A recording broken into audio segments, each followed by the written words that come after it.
Hello students, एक बार फिर 20 प्रश्नों की सुपर सीरीज़ लेके आए हैं। यह पटवारी परीक्षा 2021 के लिए इम्पॉर्टेंट है। यह इसका भाग 3 है। पिछले पहले और दूसरे भाग हमने यूट्यूब चैनल पर डाले हैं, चौहान्स डीजी क्लासेस पर। आप उस पर जाकर के उन्हें अच्छी तरह से अध्ययन कर सकते हैं। इसमें राजस्थान का सामान्य ज्ञान दिया गया है, जो पटवारी परीक्षा के साथ साथ अन्य परीक्षाओं के लिए भी उपयोगी होगा। तो चलिए शुरू करते हैं। पहला प्रश्न है, पालीवाल ब्राह्मणों का शहीद स्थल धौला चबूतरा कहाँ है? इसका उत्तर है पाली। पाली का नाम भी पालीवाल ब्राह्मणों के कारण पड़ा है।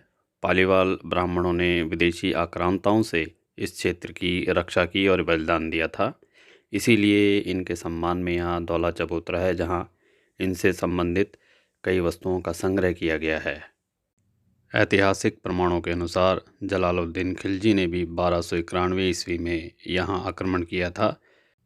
आसनाथ के नेतृत्व में अनेक लोगों ने अपने प्राणों का बलिदान दिया था। आसनाथ जी का संबंध जोधपुर के राठौड़ वंश से है। ये राव सिहा के पुत्र थे। इन्होंने 1273 ईस्वी से 1291 ईस्वी तक शासन किया था। जलालुद्दीन खिलजी के आक्रमण के दौरान इन्होंने पाली की रक्षार्थ प्राणों का उत्सर्ग किया था। ऐसी मान्यता है कि जलालुद्दीन खिलजी का आक्रमण रक्षाबंधन के दिन किया गया था, जिसमें पालीवाल ब्राह्मणों के परिवारों ने बलिदान दिया था। इसीलिए पालीवाल ब्राह्मणों में रक्षाबंधन का दिन नहीं मनाया जाता है। इसे तर्पण शोक दिवस के रूप में मनाते हैं। दूसरा प्रश्न है, न्यूनतम वार्षिक तापांतर वाला जिला है। इसका उत्तर है डूंगरपुर। यह राजस्थान का दक्षिणी जिला है जो न्यूनतम तापांतर दर्शाता है। तापांतर पर भौगोलिक भूभाग और जलवायु का प्रभाव पड़ता है। जहाँ वर्षा की अधिकता होती है वहाँ तापांतर न्यून होता है। डूंगरपुर दक्षिणी राजस्थान का जिला है जहाँ पर वर्षा की मात्रा अधिक होती है। इसीलिए वार्षिक तापांतर डूंगरपुर में कम पाया जाता है। दिए गए ऑप्शंस पर विचार करें तो झालावाड़ सर्वाधिक आर्द्रता वाला जिला है, जबकि जैसलमेर सर्वाधिक दैनिक तापांतर वाला जिला है। बांसवाड़ा में न्यूनतम दैनिक तापांतर पाया जाता है। तीसरा प्रश्न है, फूलों की घाटी कहाँ स्थित है? इसका उत्तर है चीरवा, उदयपुर। उदयपुर के चीरवा नामक स्थान पर 80 हेक्टेयर भूमि पर विभिन्न प्रकार के फूलों और पेड़ पौधों को लगाया गया है। इस क्षेत्र को इको टूरिज्म के रूप में विकसित किया जा रहा है। साथ ही यहाँ एडवेंचर टूरिज्म का भी विकास किया गया है, जिसमें जिप लाइन प्रमुख है। इसमें ऊंचाई पर एक रस्सी बांधी होती है, जिसके सहारे पर्यटक एक स्थान से दूसरे स्थान पर जाता है। जैसा कि आपको ये चित्र में दिखाया गया है कि ऊंचाई पर पर्यटक है जो एक स्थान से दूसरे स्थान पर जा रहा है। यह एक प्रकार का एडवेंचर स्पोर्ट है। यदि भारत की बात की जाए तो भारत में फूलों की घाटी उत्तराखंड में है। यहाँ एक इम्पॉर्टेंट जानकारी ध्यान में रखनी चाहिए कि उदयपुर की चीरवा घाटी में उदयपुर और नाथद्वारा को जोड़ने वाली 2 टनल या सुरंग बनाई गई है, जिसमें एक सुरंग की लंबाई 390 मीटर है और दूसरी सुरंग की लंबाई 480 मीटर है। ये दोनों सुरंगें NH8 या NH48 राष्ट्रीय राजमार्ग पर बनी हुई हैं। NH8 का ही नया नाम अब NH48 कर दिया गया है। चौथा प्रश्न है, यूपी व MP की सीमाओं के बीच स्थित राजस्थान का कौन सा जिला है? इसका उत्तर है धौलपुर। धौलपुर राजस्थान का एकमात्र जिला है जो उत्तर प्रदेश और मध्य प्रदेश की सीमाओं के बीच स्थित है। यदि धौलपुर की भौगोलिक स्थिति की बात करें तो यह 26 डिग्री 22 मिनट से 27 डिग्री 50 मिनट उत्तरी अक्षांशों के बीच स्थित है। इसी प्रकार देशांतर की बात करें तो यह 76 डिग्री 53 मिनट पूर्वी देशांतर से 78 डिग्री 16 मिनट पूर्वी देशांतर के बीच स्थित है। धौलपुर को एक साइड से उत्तर प्रदेश और दूसरी साइड से मध्य प्रदेश ने घेर रखा है। इसे हम आगे नक्शे में स्पष्ट करेंगे। चित्र में राजस्थान का नक्शा दर्शाया गया है, जिसमें बाईं तरफ पाकिस्तान दर्शाया गया है, जिससे अंतर्राष्ट्रीय सीमा बनती है। दाईं तरफ हरियाणा है और नीचे की साइड गुजरात है। हरियाणा के पास का जो राज्य है वो उत्तर प्रदेश है और उसके नीचे ही मध्य प्रदेश है। इसके बीच में जो हरा सा दिखाई दे रहा है वो धौलपुर है। धौलपुर को लाल पत्थरों के कारण ही रेड डायमंड सिटी भी कहा जाता है और इसे राजस्थान का पूर्वी द्वार भी कहते हैं। नेक्स्ट 5वां क्वेश्चन है, निम्न में सुमेलित नहीं है। नीचे दिए गए अनुसंधान संस्थान और स्थानों के बीच हमें तालमेल बिठाना है। इसमें जो सुमेलित नहीं है उसका चयन करना है। इसका उत्तर पहला है। भेड़ रोग अनुसंधान प्रयोगशाला टोंक में नहीं है बल्कि जोधपुर में है। जोधपुर को ऊन उत्पादन का एक अग्रणी जिला माना जाता है। दिए गए शेष ऑप्शन सही हैं। छठा प्रश्न है, राजस्थान का उष्ण कटिबंधीय जिला कौन सा है? इसका उत्तर है बांसवाड़ा। राजस्थान का दक्षिणी भाग उष्ण कटिबंधीय क्षेत्र में आता है, जिसके अंतर्गत बांसवाड़ा, डूंगरपुर, उदयपुर, चित्तौड़गढ़, प्रतापगढ़ जिले सम्मिलित हैं। उष्ण कटिबंधीय क्षेत्र पृथ्वी पर कर्क और मकर रेखा के बीच का भाग कहलाता है। इसके आसपास के क्षेत्र भी उष्ण कटिबंध माने जाते हैं। राजस्थान के दक्षिणी भाग से कर्क रेखा निकलती है जो 23.5 डिग्री उत्तरी अक्षांश रेखा कहलाती है। इस पर सूर्य की किरणें लगभग सीधी पड़ती हैं, इसीलिए यहाँ का क्षेत्र गर्म हो जाता है। इसी कारण इस भाग को उष्ण कटिबंध कहा जाता है। इस क्षेत्र में राजस्थान के बांसवाड़ा, डूंगरपुर, उदयपुर, प्रतापगढ़ जिले आते हैं, इसीलिए बांसवाड़ा इसका उत्तर होगा। इस क्षेत्र को सवाना और मानसूनी जलवायु का क्षेत्र भी कहा जाता है। शेष राजस्थान उपोष्ण कटिबंध में आता है। 7वां प्रश्न है, दशहरा दरबार चित्र किस शैली का है? इसका उत्तर है जोधपुर शैली। यह चित्र 18वीं सदी का है, जिसे शिवदास के द्वारा बनाया गया था। शिवदास जोधपुर के महाराजा भीम सिंह के दरबारी चित्रकार थे। जोधपुर चित्रशैली में दरबारी जीवन और राजसी ठाट बाट पर विशेष ध्यान दिया गया है। इसके अतिरिक्त ढोला मारू, कल्याण रागनी और उत्तराध्यान सूत्र पर भी चित्र बनाए गए हैं। 8वां प्रश्न है, भेंट दंगल कहाँ का प्रसिद्ध है? इसका उत्तर है धौलपुर। यह धौलपुर की बांडी बसेड़ी तहसील में प्रमुख रूप से आयोजित किया जाता है। बसेड़ी विधानसभा क्षेत्र भी है धौलपुर का। दंगल राजस्थान की संस्कृति है, जिसमें नृत्य, वादन, गायन आदि का प्रयोग किया जाता है। इसके माध्यम से वर्तमान की समस्याओं पर ध्यान आकर्षित किया जाता है। साथ ही इसमें प्राचीन ग्रंथों की प्रसिद्ध कथाओं का भी मंचन किया जाता है और लोक कथा और संस्कृति को भी दर्शाया जाता है।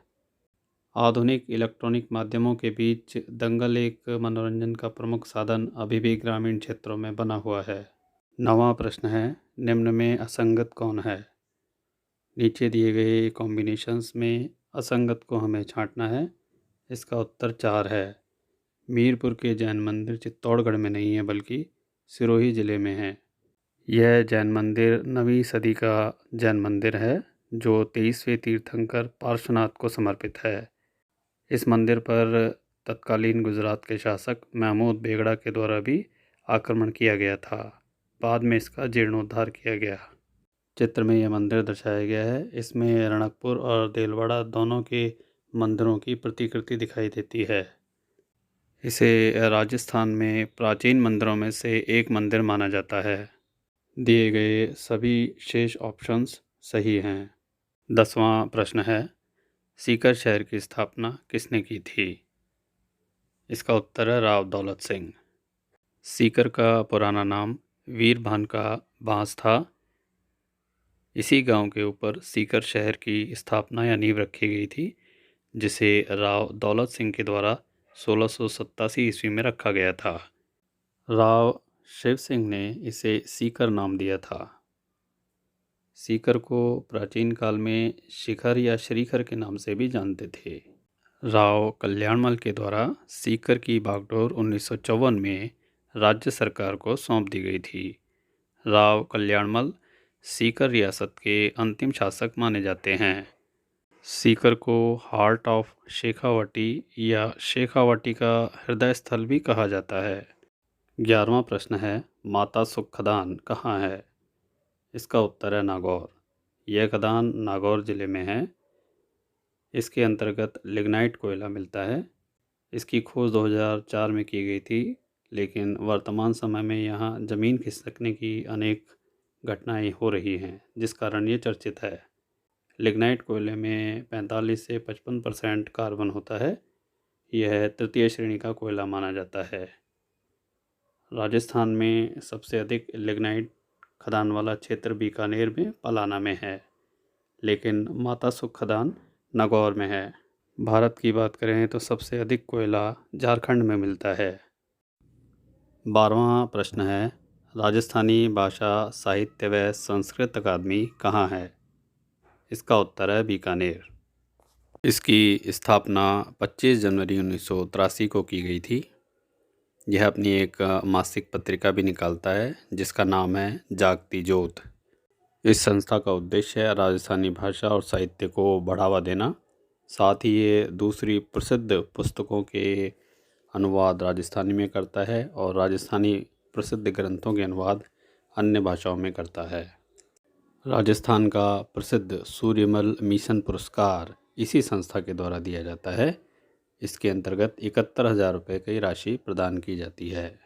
नेक्स्ट 13th क्वेश्चन है, सेजल माता मंदिर का निर्माता कौन है? इसका उत्तर है बांदरहुल।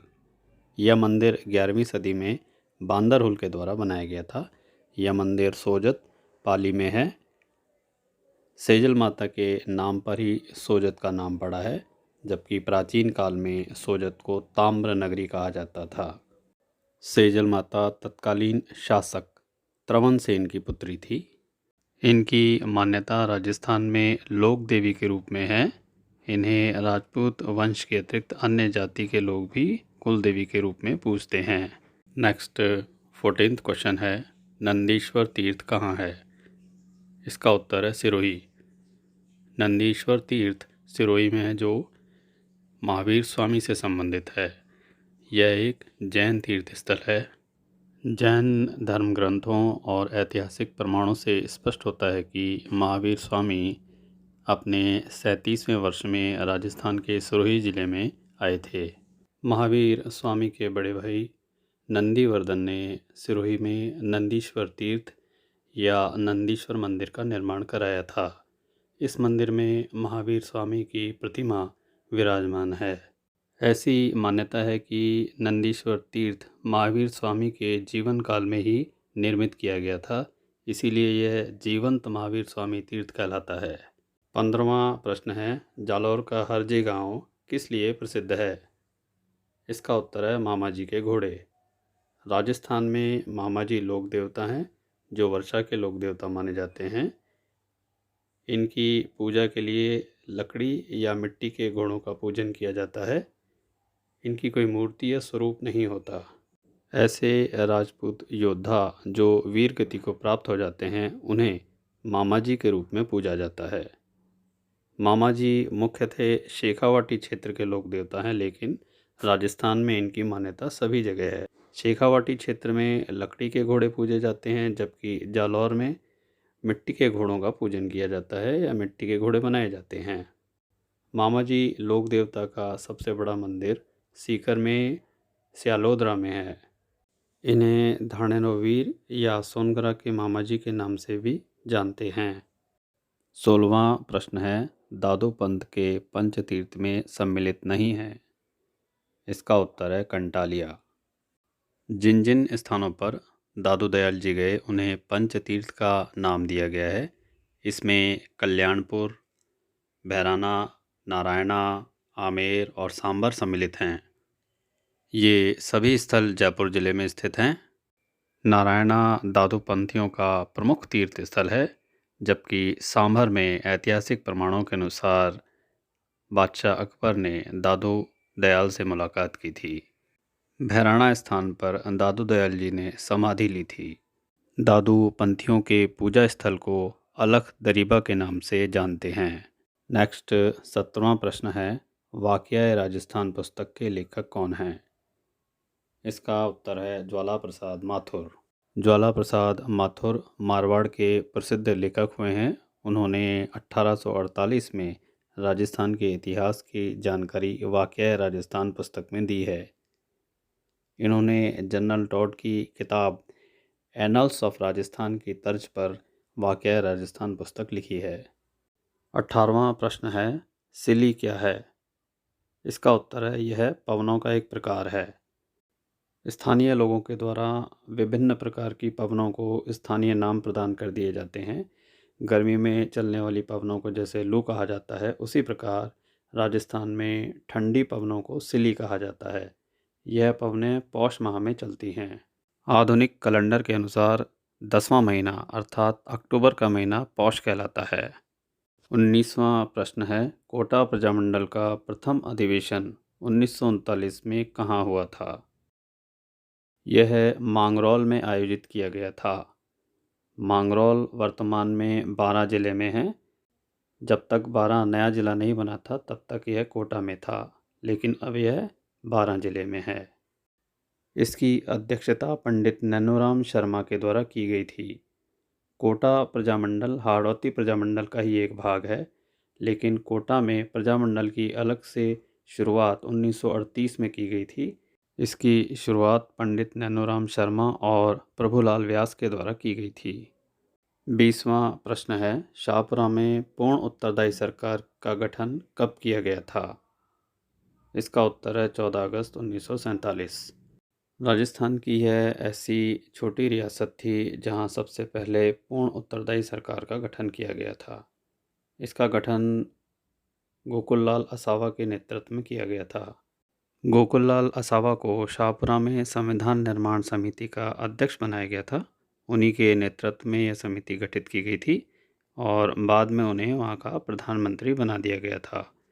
गोकुललाल असावा को तत्कालीन शासक सुदर्शन देव के द्वारा उत्तरदायी सरकार की शपथ दिलाई गई थी। यह राजस्थान से संबंधित 20 प्रश्नों का सेट था। यह आपके आगामी परीक्षाओं के लिए उपयोगी सिद्ध होगा। अन्य जानकारी और सूचनाओं के लिए आप कमेंट बॉक्स में लिख सकते हैं। शीघ्र ही हम ऑनलाइन क्लासेस शुरू करेंगे जिसकी सूचना आपको दी जाएगी। यदि आपको अन्य किसी विषय पर जानकारी चाहिए तो आप कमेंट बॉक्स में लिख सकते हैं। बेल आइकन को अवश्य दबाएं ताकि आपको आगामी नोटिफिकेशन शीघ्र प्राप्त हो सकें। वीडियो देखने के लिए धन्यवाद।